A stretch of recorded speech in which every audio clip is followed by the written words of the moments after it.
Bonjour à tous.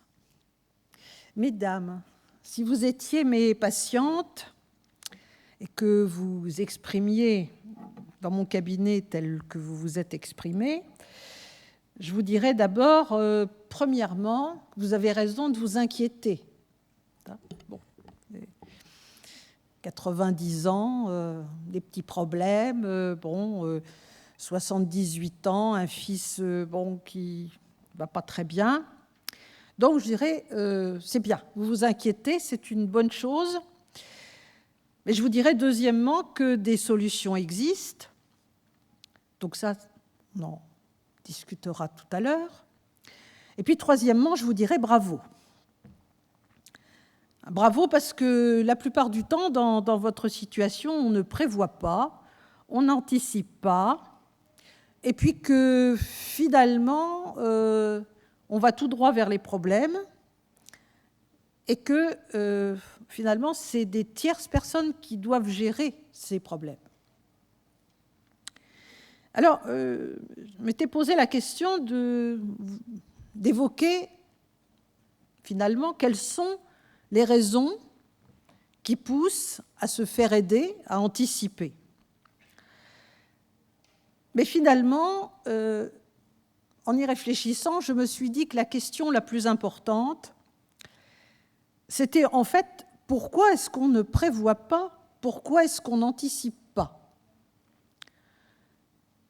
Parce que je voudrais quand même que vous tous ici, finalement, vous repartiez de ce colloque en vous disant, finalement, je vais faire quelque chose, je vais anticiper, je vais prévoir.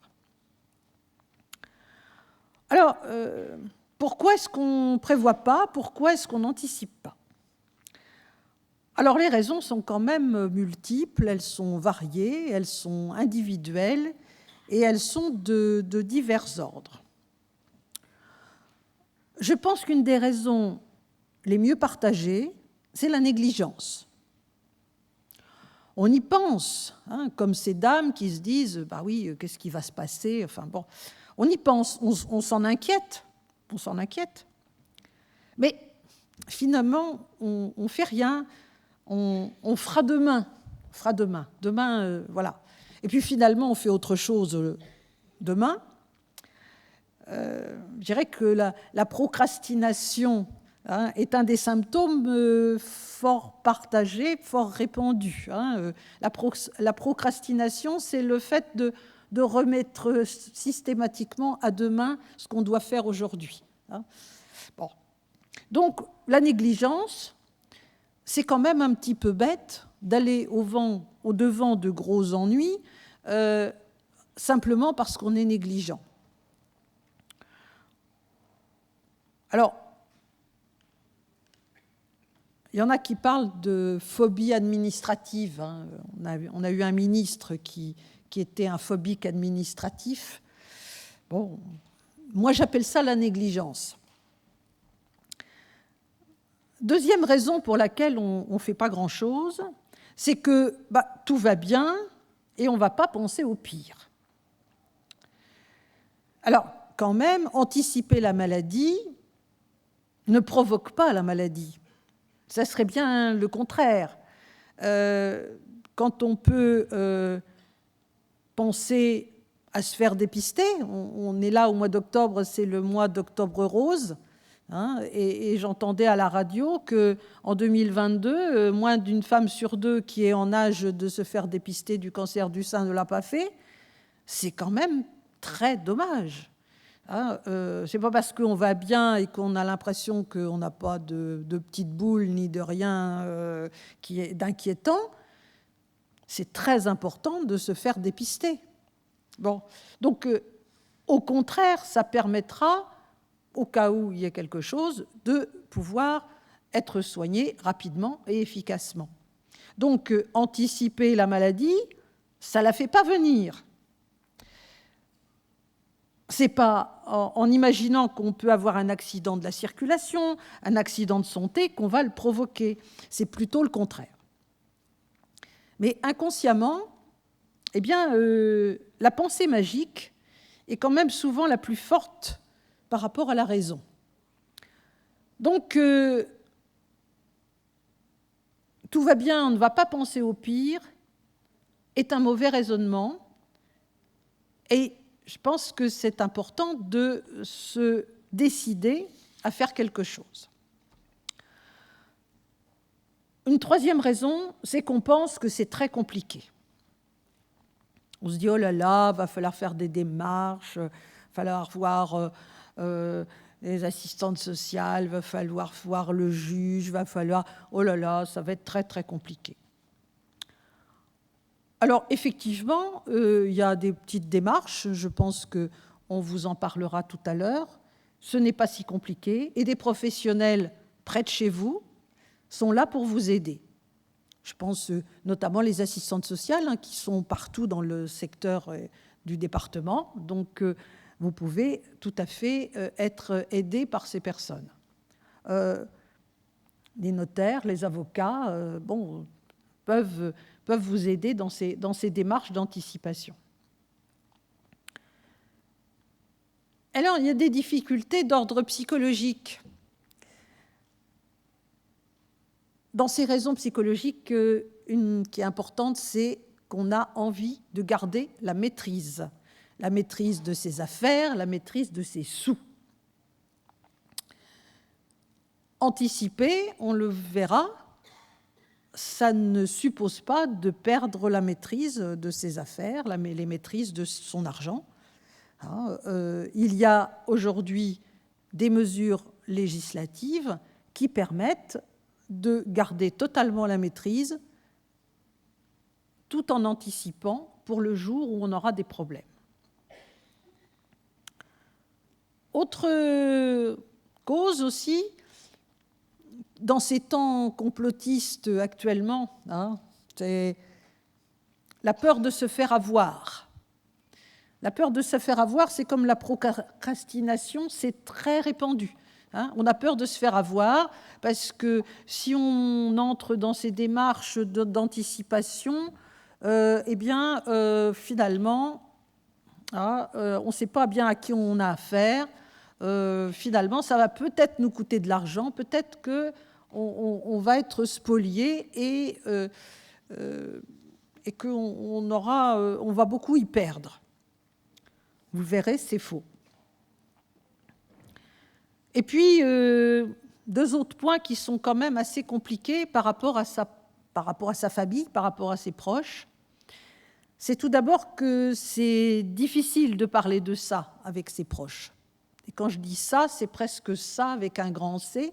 Le sexe et l'argent, qui sont souvent liés, c'est une sorte de ça au sens des psychanalystes, qui est extrêmement gênant à aborder avec ses proches. Surtout en France, il y a des pays où finalement parler d'argent autour de soi avec ses proches ou sa famille, finalement ça ne pose pas de problème. En France, il y a toujours une grande difficulté à aborder le sujet de l'argent. Et puis, un autre point qui est quand même, qui peut être contraignant, très compliqué, lorsqu'on s'inscrit dans une démarche de mandat futur, qui choisir comme mandataire ? Qui choisir pour s'occuper de nos affaires au cas où ? C'est parfois compliqué parce qu'il y a des conflits familiaux, des conflits entre les enfants, des conflits parents-enfants. Il y a le problème des familles recomposées, avec des enfants de plusieurs lits. Donc c'est parfois un petit peu, c'est pas si simple de choisir. Et puis il y a des situations où il n'y a pas de famille du tout, ou plus de famille du tout.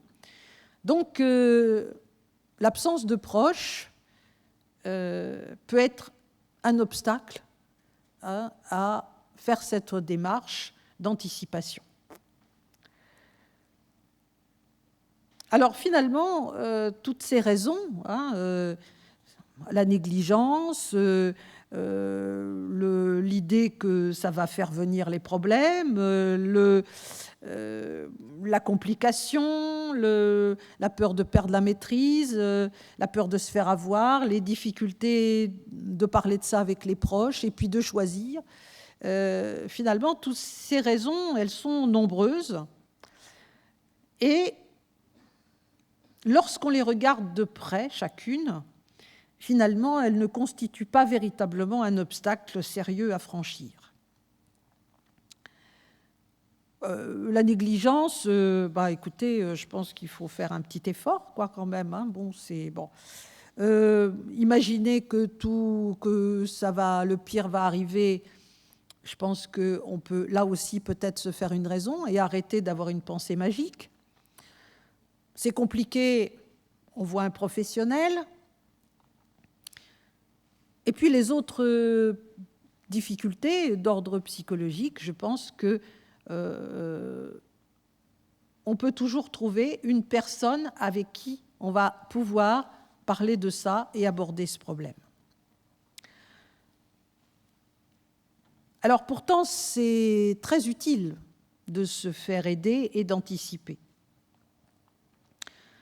Nos intervenants vont pouvoir vous présenter des situations où l'absence d'anticipation a considérablement compliqué le bien-être de la personne âgée ou de la personne handicapée.